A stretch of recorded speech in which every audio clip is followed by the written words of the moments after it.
अस्सलामुअलैकुम दोस्तों, आज हम आपको बताएंगे गंदम जो बिल्कुल फसल तैयार है।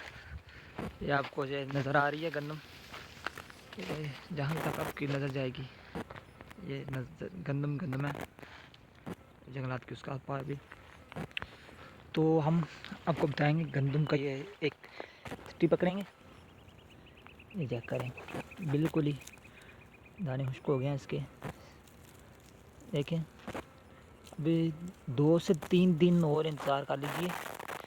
2 से 3 दिन के बाद ये बिल्कुल ठीक हो जाएगी। अब इसकी हम सिटी एक उतारते हैं।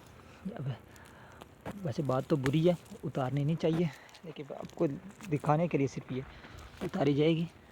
और ये देखें, इसको मिश्रण मसलेंगे।